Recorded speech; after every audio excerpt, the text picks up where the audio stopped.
disebutkan namanya. Silakan mahasiswa. Fauzia, Prof. Ya, silakan Fauzia. Terima kasih atas kesempatan yang diberikan kepada saya. Presentasi yang sangat baik oleh Saudari Siti Hartina Tahir. Jadi saya tertarik dengan MSI yang Anda gunakan sebagai cara untuk menentukan interval dari pengkategorian dari setiap variabel Anda.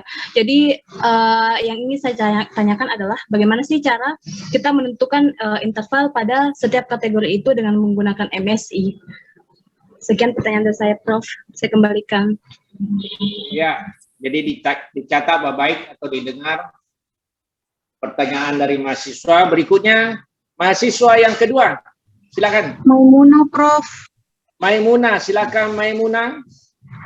Oke, baiklah. Terima kasih atas kesempatan yang diberikan. Nah, tadi saya lihat saudari memakai aplikasi Amos ya. Nah, pertanyaan saya, bisakah dalam mengolah datanya itu hanya memakai SPSS saja, tapi tidak memakai aplikasi Amos? Sekian. Ya, baik. Jadi terkait dengan Amos yang tadi, terkait mengenai bagaimana intervalnya itu dengan penetapan interval. Berikut yang ketiga, mahasiswa yang ketiga, silakan menyebut nama. Anissa, Prof. Anissa? Iya, Prof. Anissa. Silakan, Anissa. Baik, terima kasih atas kesempatannya, Prof. Jadi yang ingin saya tanyakan tadi dari pemaparan Saudari Siti Hartina tadi pada saat diuji asumsi tidak dipaparkan mengenai uji normalitas itu sendiri. Pertanyaan saya, mengapa Saudari Siti Hartina tidak menjelaskan mengenai uji normalitas itu sendiri, Prof?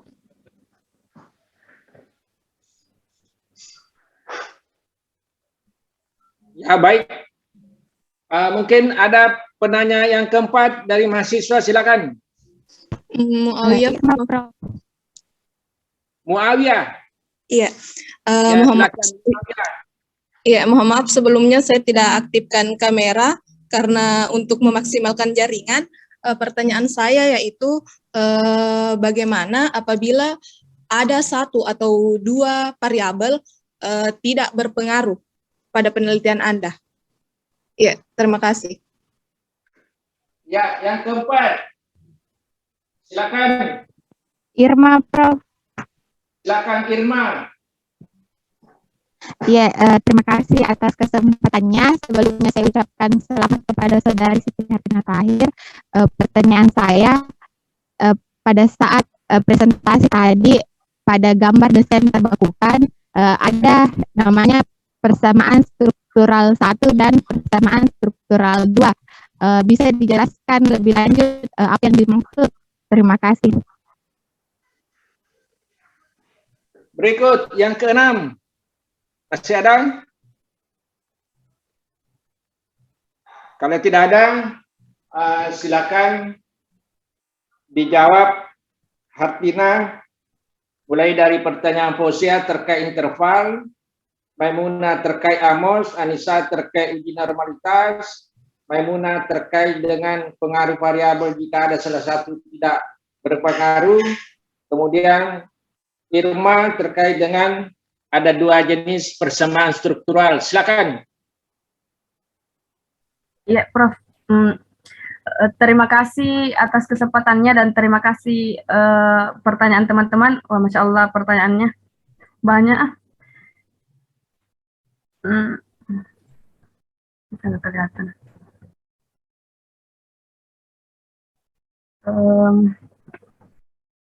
Saya baru mau perlihatkan jurnalnya Prof. Baso. Tunggu di chat.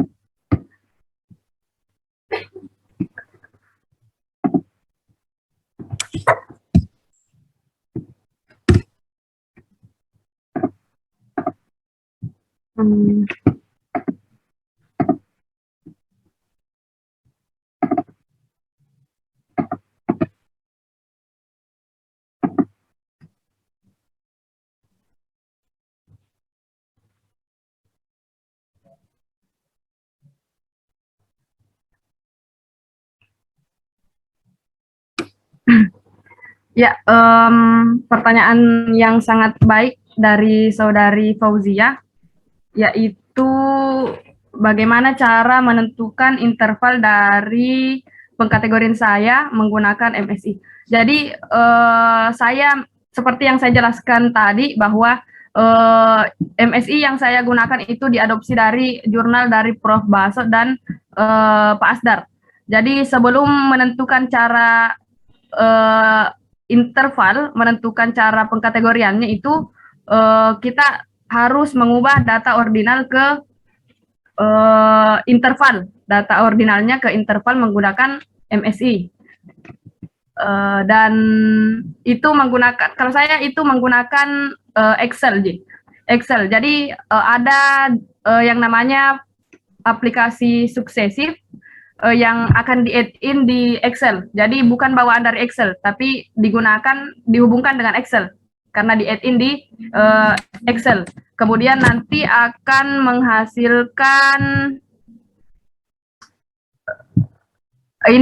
menghasilkan skor-skor yang ada di tabelnya ini, transformasi Z-score-nya.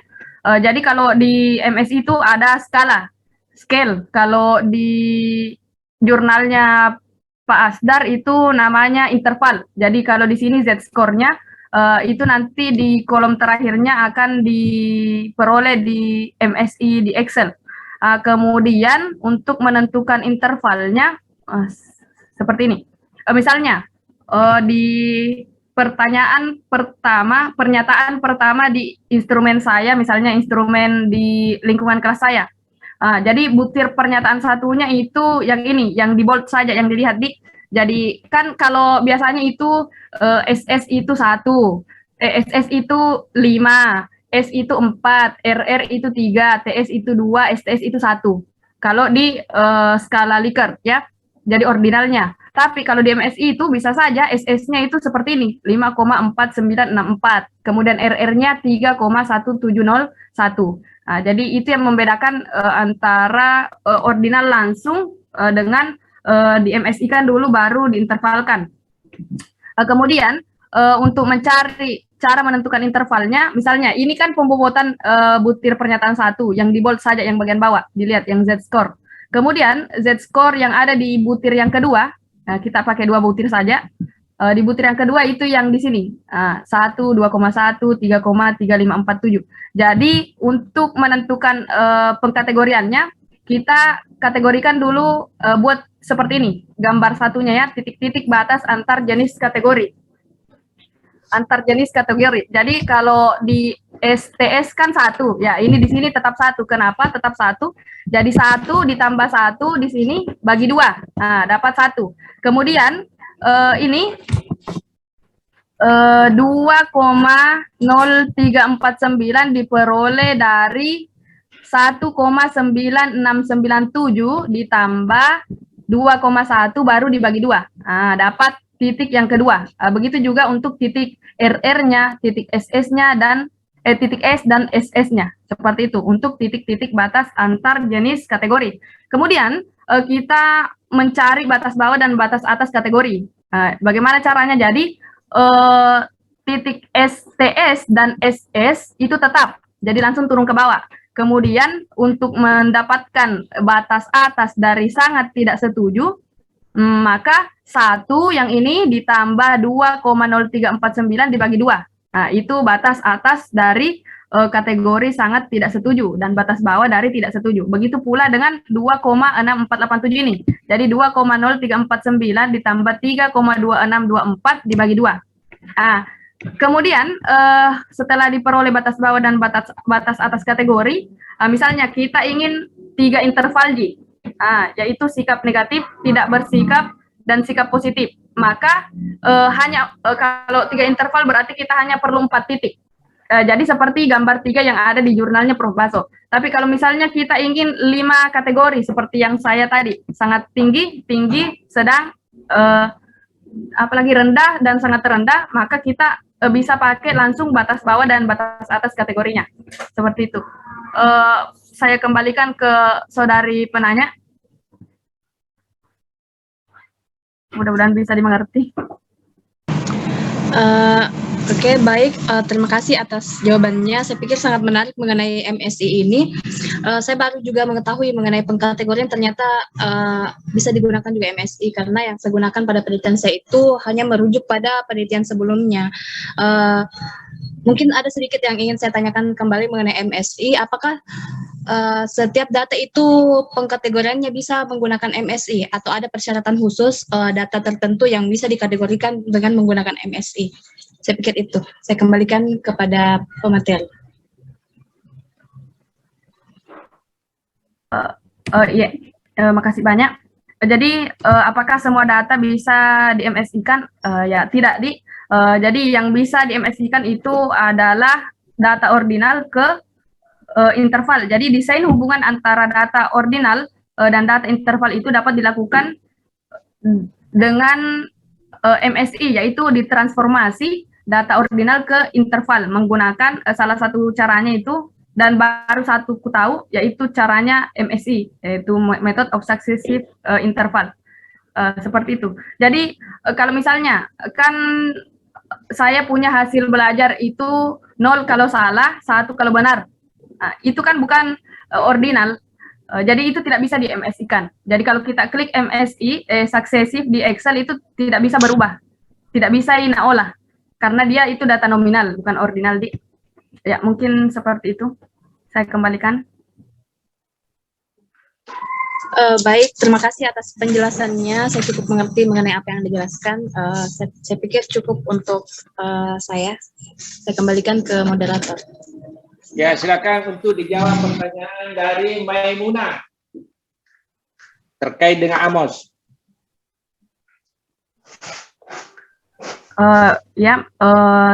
Terima kasih. Saya perlihatkan kembali PPT saya.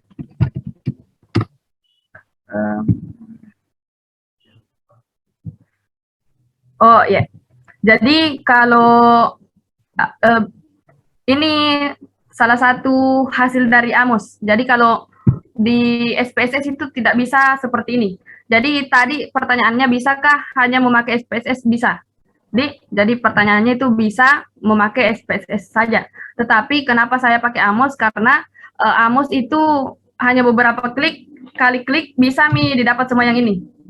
Pengaruh langsungnya, tidak langsungnya, signifikansi, dan pengaruh totalnya. Kalau di SPSS harus kita masuk misalnya variabel dependen hasil belajar, independen lingkungan kelas, baru diklik, diregresikan, baru dapat lagi, seperti itu. Tapi kalau tidak langsungnya, pengaruh tidak langsungnya, dicari dulu pengaruh langsungnya, dicari dulu pengaruhnya lingkungan kelas ke motivasi, baru motivasi ke hasil belajar, baru dikalikan. Nah, kita kali sendiri. Nah, jadi baru dapat pengaruh tidak langsung antara lingkungan kelas terhadap hasil belajar melalui motivasi belajar. Tapi kalau di Amos itu tidak.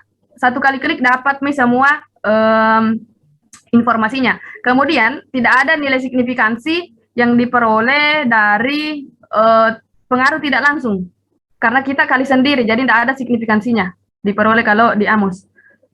Dan tidak ada koefisien terbakukannya. Jadi, tapi Amos itu tidak bisa dikerja kalau tanpa SPSS. Karena file yang ada di SPSS dimasukkan ke Amos, dikalkulasi di Amos, terus di view hasilnya di Amos. Seperti itu. Mungkin itu jawaban saya. Terima kasih. Saya kembalikan ke penanya. Baiklah, terima kasih atas jawabannya yang Masya Allah, saya mendapatkan ilmu baru lagi. Terima kasih. Ya, Sama-sama. silakan dijawab penanya dari Anissa. Mengapa tidak uji normalitas? Silakan.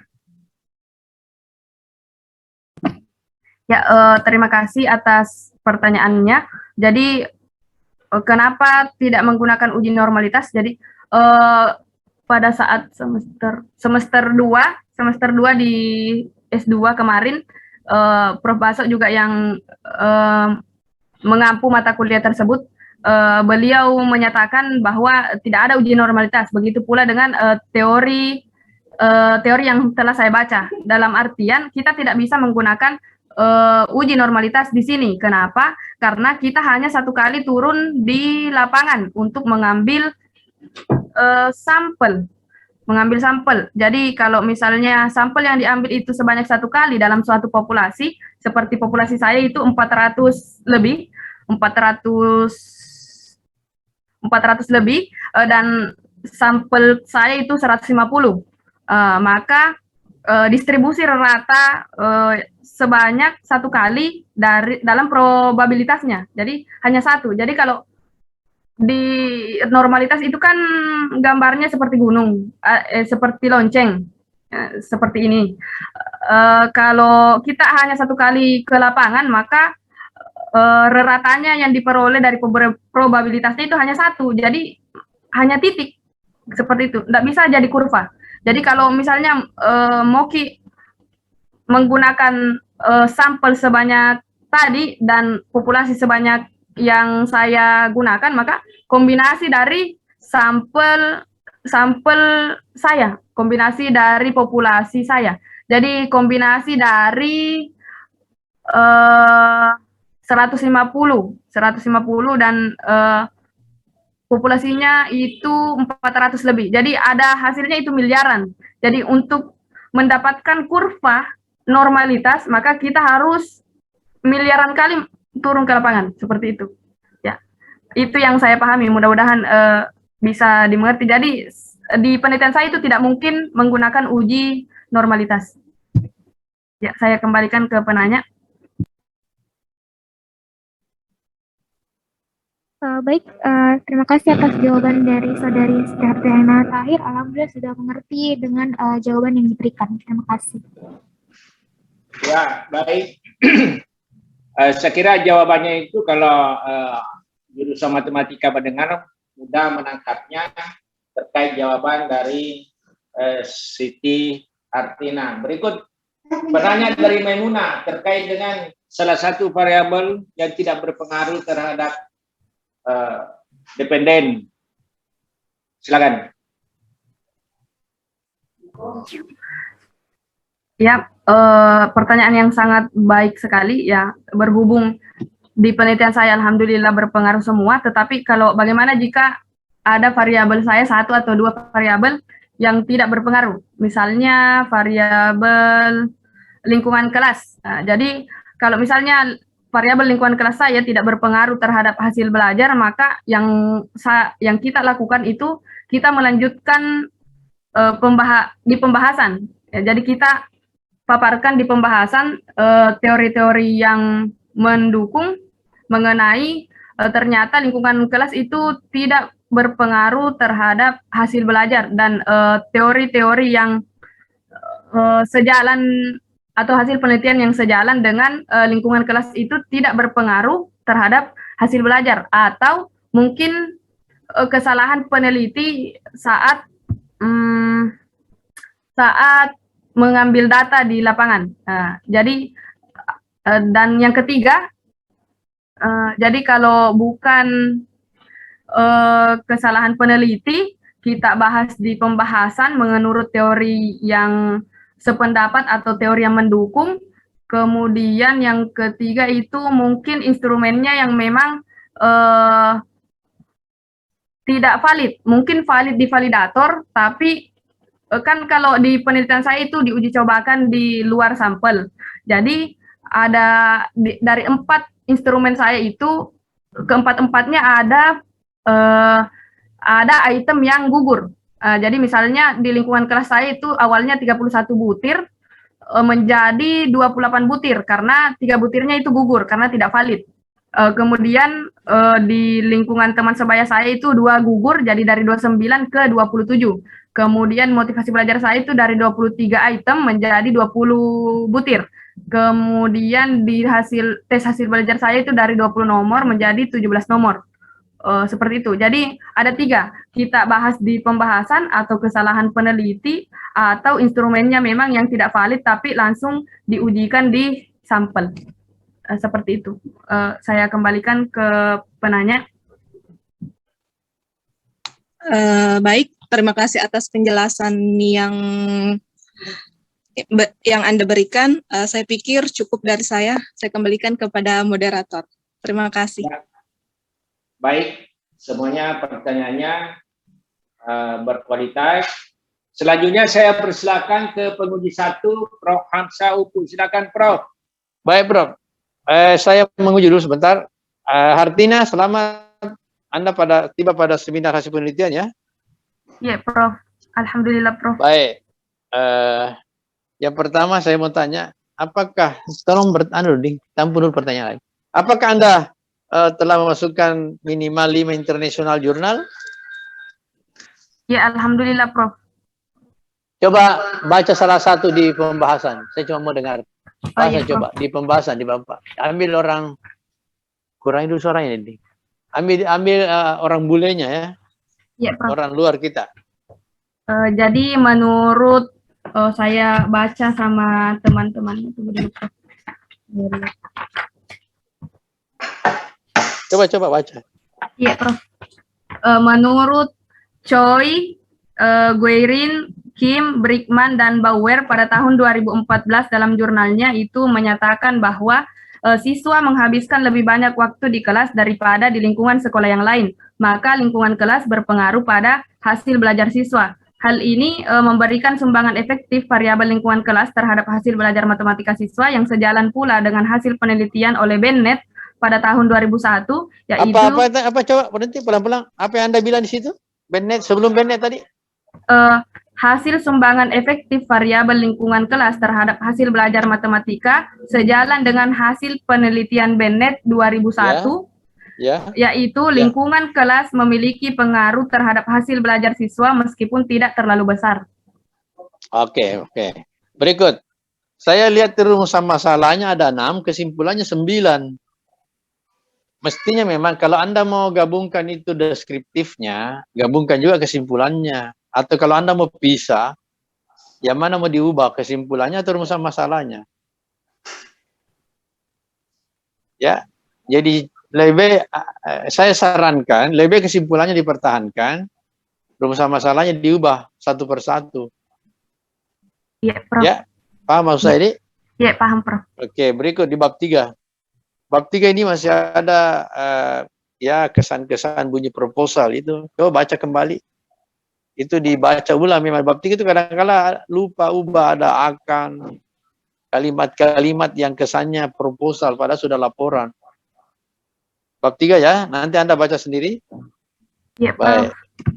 Saya kira yang lain sudah bagus. Ya, ini saya tahu pintar ini. Nah, saya dulu pembimbingnya tes 1. Oke. Selamat, Ertina. Terima kasih banyak, Prof. Saya kira cukup saya, Prof. Baso. Terima kasih. Ya, terima kasih, Prof. Terima kasih. Ya, jadi ya. Ertina terkait dengan perumusan masalah dengan kesimpulan disamakan jumlahnya. Jadi rumusan masalahnya disamakan dengan jumlah yang ada di kesimpulan. Berikut saya persilakan penguji 2, Dr. Ahmad Talib, MSc. Silakan, Pak Ahmad. Ya, baik, Prof. Assalamualaikum warahmatullahi wabarakatuh. Waalaikumsalam warahmatullahi wabarakatuh. Ya, saya ucapkan selamat ke Hartina, ya. Ini ya, Pak, makasih. Tinggal sekali lagi nih bisa menyandang gelar MPD, ya. Ya, Pak, alhamdulillah. Dia dapat MPD karena dia menggunakan MSI dalam metode pengkategorian, ya. Kalau menggunakan metode MPD dalam pengkategorian, dia akan mendapatkan MSI. Oke, baik ya. Ya, menarik tadi itu penjelasannya tentang, ya, ternyata motivasi belajar itu memperlemah pengaruh baik lingkungan kelas maupun lingkungan teman sebaya, ya. Ya, Pak. Padahal kalau kita melihat di teori dan banyak hasil penelitian, ya, justru motivasi itu justru mempertinggi mestinya, ya, secara teori itu kan mempertinggi sebenarnya pengaruhnya atau sumbangannya. Saya kasih contoh, misalnya ini contoh sederhana karena ini kan hal yang sifatnya umum, ya. Maksudnya apa yang saya katakan itu sesuatu yang sering terjadi. Misalnya ini, misalnya ada ada dua kelompok yang diberikan yang diteliti, yaitu pengaruh tempat tinggal ya, pengaruh tempat tinggal terhadap kampus Parangtambung ya, bagaimana prestasi mahasiswa dengan melihat tadi salah satu variabelnya itu tadi jarak ya. Tentu teorinya itu sama kalau jauh jaraknya ya ternyata secara teori itu rendah hasil prestasinya. Kenapa? Karena ya kalau jauh kan tentu dia harus naik PT-PT, mana hujan dan sebagainya, banyak halangannya ya. Tetapi setelah diperhatikan variabel antaranya itu variabel motivasi, ternyata di banyak penelitian itu semakin justru tinggi ya, tinggi. Ternyata hasil belajarnya tinggi karena motivasinya tinggi. Ternyata nanti jarak ini pengaruhnya sudah tereliminasi oleh motivasi. Ya ini hanya gambaran. Tapi kalau penelitiannya Hartina ini justru kalau dipasang motivasi justru turun itu pengaruh. Itu bisa saja terjadi ya, hanya saya tadi katakan secara teori. Kira-kira penjelasannya bagaimana itu, Hartina?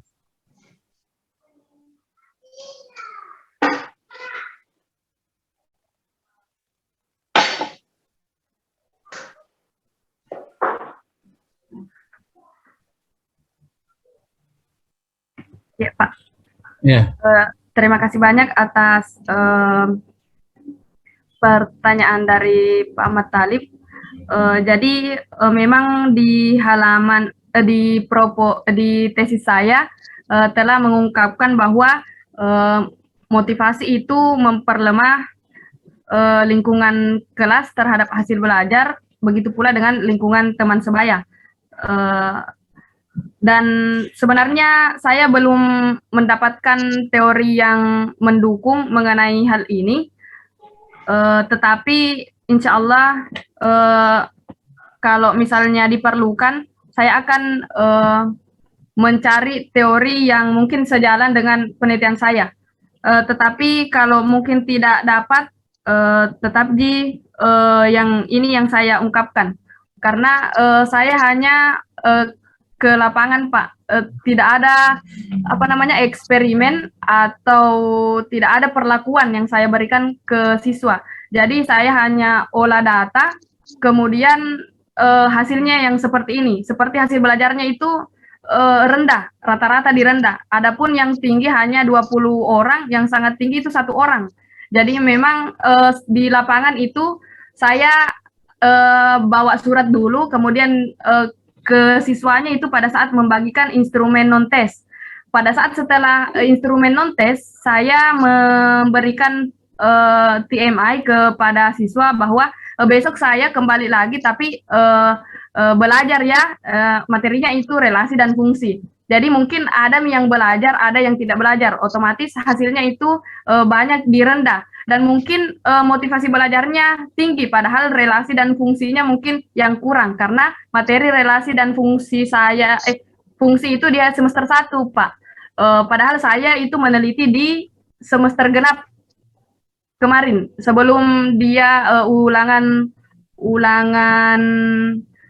kenaikan kelas. Jadi mungkin gara-gara itu motivasinya tidak terlalu baik terhadap hasil belajar, begitu Pak. Jadi motivasinya itu pada umumnya berada pada kategori tinggi, tapi hasil belajarnya berada pada kategori rendah.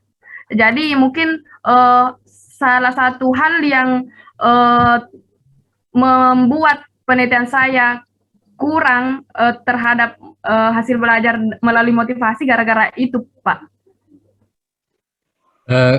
Sebenarnya kan pengaruhnya motivasi terhadap hasil belajar kan tetap berpengaruh positif ya.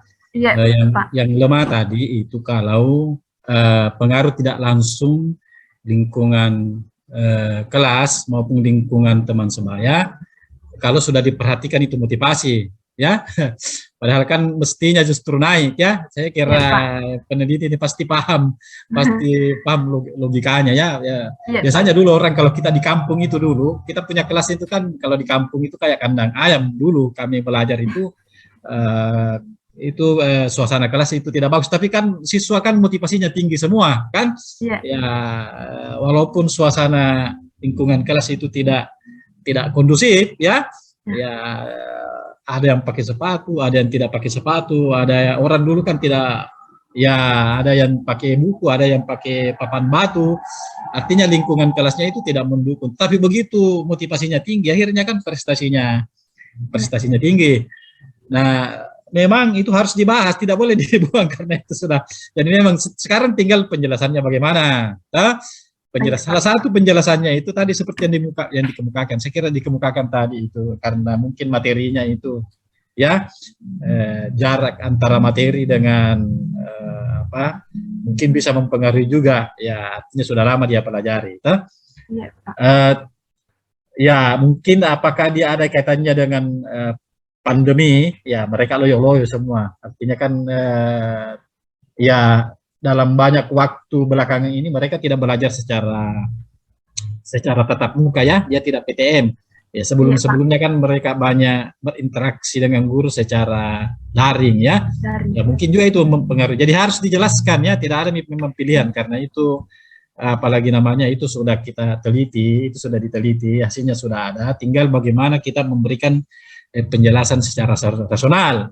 Ya mungkin saja, ya mungkin juga ada nanti hasil penelitian yang relevan yang bisa dimasukkan untuk dijadikan rujukan bahwa boleh saja pada saat lingkungan itu dimasukkan motivasi belajar ternyata justru memperlemah.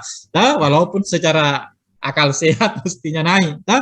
Ya harus dijelaskan itu, sudah tidak ada pilihan saya kira kan untuk masukkan itu. Ya begitu jalan keluarnya ya. Masih terkait dengan rumusan masalah tadi, ya yang rumusan masalah tadi yang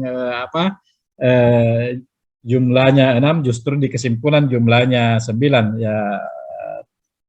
Tadi sudah diserangkan sama Prof. Hamzah ya supaya dijadikan sama, tapi saya bukan itu yang saya mau tanyakan.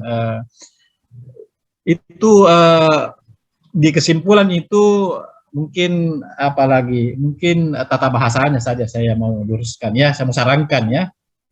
Ya, karena kalau di rumusan masalah itu kan rumusan masalah inferensialnya adalah mempertanyakan ada tidaknya pengaruh ya, ada tidaknya pengaruh. Tapi kalau disimpulan kan sudah bukan ada pengaruh atau tidak, tapi langsung besar pengaruh ya, besar pengaruh.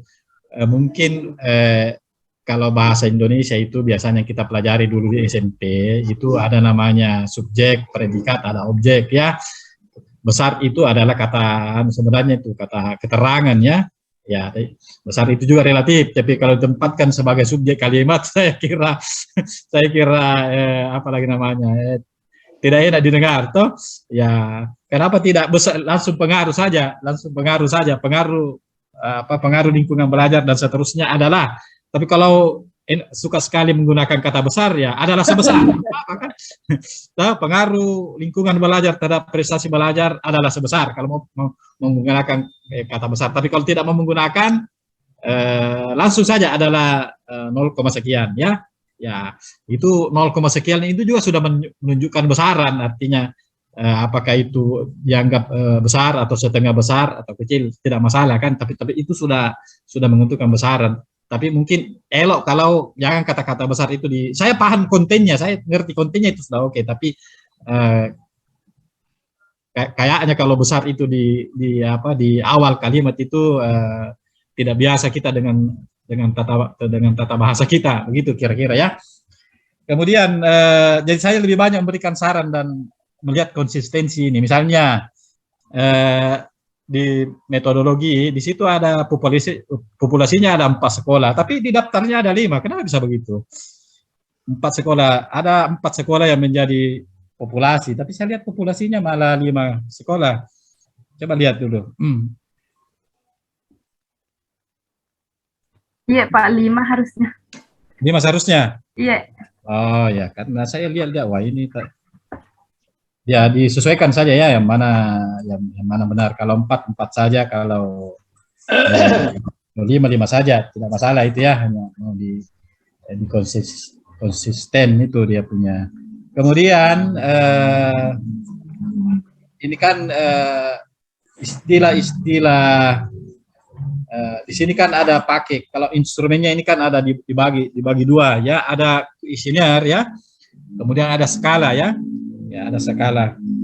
kalau saya tidak salah ingat sudah dijelaskan dulu waktu seminar proposal apa bedanya skala dengan kuesioner ya. Ya. Ya, Pak. Ya sudah jelaskan itu saya kira dulu. Kalau dia kuesioner itu sifatnya faktual ya. Dan biasanya juga itu faktual dan itu bisa saja cenderung dinamis. Jadi masih bisa dinamis karena dia faktual. Tetapi kalau dia skala itu cenderung tidak dinamis. Ya seperti motivasi, betul. Ya saya setuju itu skala ya. Karena dia itu motivasi itu cenderung stabil ya. Ya biasanya motivasinya orang kalaupun berubahnya tidak cepat. Tetapi kalau yang diukur dengan kuesioner itu biasa cepat. Misalnya lingkungan kelas naik saja dari kelas 1 kelas 2 kan lingkungan kelasnya sudah berubah karena letak kelasnya dan sebagainya. Tapi pertanyaan saya di situ, pertanyaan saya begini. Ya di situ tertulis angket ini menggunakan skala Likert ya. Jadi angket tetap menggunakan skala. Jadi dari sisi terjadi perbedaan antara pengertian skala dengan kuesioner, tetapi mengapa di kuesioner juga tetap memakai kata-kata skala? Kan angketnya itu kan memakai juga skala Likert. Skalanya apalagi pakai skala Likert. Ya, kira-kira bagaimana penjelasannya itu? Oh iya Pak, terima kasih Skala atas. menggunakan kuesioner menggunakan skala. Apakah skala bisa juga menggunakan kuesioner? Oke, silakan. Oh iya Prof, iya Pak.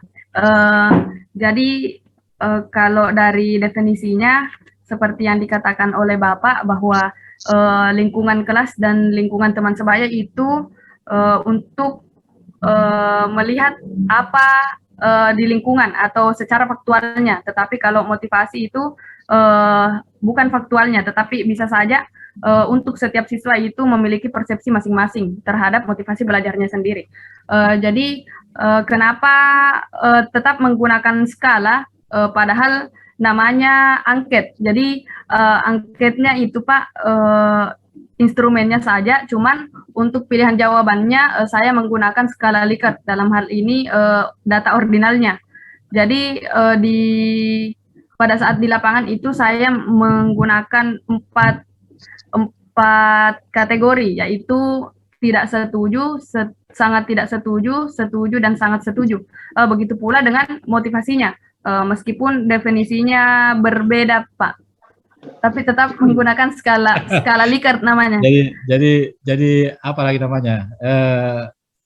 Sepertinya ada kontradiksi ya. Kita sudah berusaha untuk membedakan yang mana kuesioner, yang mana skala, tapi ternyata kuesionernya atau angketnya menggunakan lagi skala toh. Iya. Tapi mungkin itu bentuk anunya saja ya, bentuk soalnya ya. Ya, tapi secara konten sebenarnya kan berbeda. Kemudian itu juga terkait di belakang. Ya, di belakang itu kadang misalnya kalau lingkungan kadang ditulis skala, kadang ditulis angket. Maksud saya kasih konsisten saja. Kalau dia lingkungan dengan teman sebaya ya pakai saja semua angket toh. Pakai semua kuesioner. Kecuali kalau dia motivasi, saya lihat itu sudah konsisten pakai skala dari depan. Toh di lampiran-lampiran itu ya kadang tertulis apalagi namanya, tertulis skala, kadang tertulis angket untuk yang teman sebaya dengan lingkungan kelas. Iya Pak. Ya. Oke, saya kira beberapa yang secara tulis itu bisa diperbaiki ya. Ada kesalahan-kesalahan tulis ya. Ya. Nanti dibaca lagi baru yang kesalahan-kesalahan tulis itu diperbaiki. Ya, demikian Prof. Saya tidak banyak, hanya saran-saran untuk konsistensi saja. Oke, terima kasih Prof. Baso. Aman, terima kasih. Terima kasih banyak Pak. Jadi Hartina ingat ya, terkait dengan di kesimpulan itu disesuaikan dengan pertanyaan atau rumusan masalah penelitian. Jangan langsung menyebut kata besar. Coba Hartina dengar, bedakan kuenya besar dengan besar kuenya. Itu ya. Jadi dari segi tata bahasa Indonesia benar, yang benar itu adalah kuenya besar. Jadi subjeknya itu kue, ya. Ya, Prof. Ya. Kemudian kata besar kalau tidak perlu dituliskan di kesimpulan, tidak usah. Kalau memang tidak perlu, karena paling perlu adalah kesesuaian yang ada di rumusan masalah. Selanjutnya saya persilakan Dr. Asdar MPD sebagai pembimbing 2. Silakan Pak Asdar. Saya hadir juga, Prof. Ada Prof Jabu, Ya, Prof. dulu barangkali pembimbing. Silakan Prof Yabu. Silakan Prof Yabu. Ya, makasih. Jadi maaf Pak Sudarya karena pembimbing Pak Asdar. Sebentar. Ya.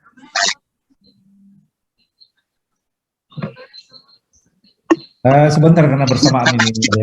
Sebentar. Ya, Hartina Tahir ya. Ya, Prof. Hartina Tahir. Nah, ini pertama judulnya di bahasa Inggrisnya itu ada grade angka Romawi, jangan angka Romawi, tulisan bahasa Inggris saja, grade 8, atau bisa juga sekali dikatakan the 8th grade student, itu sebenarnya lebih tepat itu the 8th grade student, ya the 8th grade student of SMP, apakah SMP SMA ya? Jadi berikutnya ini ada sebenarnya beberapa kata dalam sebentar Bu Maya, saya di matematika dulu.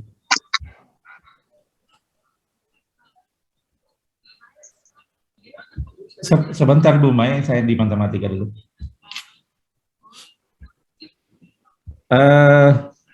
Berikutnya di abstrak ya, di abstrak itu perlu ada nama prodi sebelum PPS-nya ya. Ada jadi setelah judul di abstrak itu perlu nama prodi, PPS, UNM. Kemudian pembimbing jangan menggunakan gelar ya, jangan menggunakan gelar. Kemudian pada kata pengantar ya, tak usah spasi 2, yang spasi 2 itu hanya isi dari bab 1 sampai bab 4, bab 5 ya. Kalau yang lainnya itu tidak perlu spasi 2. Kemudian pada ya sedikit saja saya ini pada kesimpulan. Nah, pada kesimpulan itu ada saya lihat beberapa kata-kata yang apa namanya? Coba saya cek dulu ya. Pada kesimpulan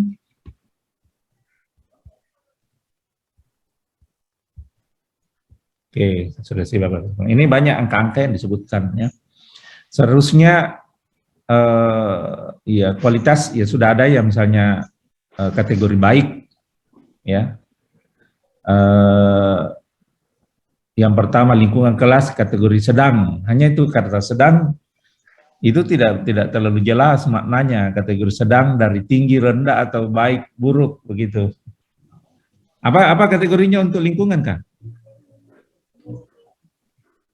Sangat baik, sedang. Oh ya itu ya. Ya. Oke. Nah mungkin ini masih berterima ke situ. Hanya misalnya di kesimpulan yang sudah pengaruh, misalnya di kesimpulan kelima, besar pengaruh lingkungan kelas terhadap hasil belajar matematika 0,063 atau sebenar 6,3%. Seharusnya ini ada kata-kata kualitas ya. Jadi apakah makna rendah atau hampir tidak ada, karena kecil sekali ini ya. Ya, artinya dibanding dengan kata-kata misalnya hanya dikatakan 0,063. Nah, itu lebih bagus ada kata penjelas dulu baru sampai pembuktian dengan kategori itu ya. Ya, saya kira begitu. Ya, begitu saja dari saya Prof. Ya, terima kasih. Ya, terima kasih. Terima kasih, Prof. Selanjutnya, sebelumnya itu saya ingatkan Hartina terkait dengan penulisan pada tesis ya. Jadi tidak menggunakan gelar pada abstrak dan satu seperti diikuti buku pedoman penulisan tesis disertasi pasca ya, dibaca baik dan diamati. Ya, Selanjutnya saya persilakan Dr. Asdar MPD. Silakan Pak Asdar.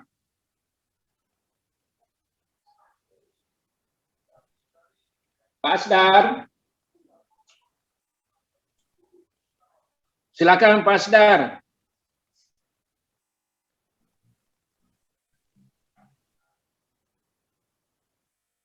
Pak Asdar. Ya, oke. Ya, silakan. Saya sebenarnya tidak sudah cukup banyak ini bertemu dengan saya di Siti Hartina. Nanti kita ketemu di ujian tutup. Nanti pembimbing kan menjadi penguji pada saat ujian tutup. Tapi yang ini saran-saran saya kira tidak ada, sangat bagus, dan untuk hal-hal yang ingin diperbaiki saya tetap mengundang Anda untuk ke ruangan saya berkonsultasi, dan tentunya ke pembimbing satu Prof. lebih utama. Saya kira itu saja saya Prof, selaku pembimbing, tidak ada hal-hal terima yang... kasih Pak Asdar. Terima kasih Pak. Sekarang saya mau bertanya, sebagai calon teacher, Ya, Prof. itu variabel intervening motivasi. Ya, Prof. Jika dalam teori atau hasil-hasil penelitian atau dari artikel nasional internasional kuat di dalam tesismu, bagaimana pendapatmu jika interveninya dihilangkan? Oh, sebenarnya bisa Prof, tapi di latar belakang saya sudah alhamdulillah cukup kuat Prof untuk menyatakan bahwa motivasi belajar bisa menjadi variabel intervening Prof. Karena sudah banyak juga saya ungkapkan di situ bahwa motivasi bisa menjadi variabel intervening untuk lingkungan kelas terhadap hasil belajar, begitu pula dengan lingkungan teman sebaya, Prof. Nah, seperti itu. Apakah mau dipertahankan dalam desain ada motivasi atau tidak? Mau, Prof. Oh ya, saya kira sudah cukup. Ya. Terima kasih atas pertanyaan, saran dari tim penguji dan mahasiswa yang sangat bagus pertanyaannya. Saya sarankan, saya ingatkan kepada semua tim untuk memberikan nilai Hartina ke Ketua Program Studi Prof. Hamsauku secara japri. Ya, Prof. Saya sudah kirim, Prof. Terima kasih. Ya. Dengan selesainya seminar hasil atas nama Siti Hartina Tahir, kita ucapkan hamdalah. Alhamdulillahirrahmanirrahim. Assalamualaikum warahmatullahi wabarakatuh. Waalaikumsalam. Waalaikumsalam warahmatullahi wabarakatuh.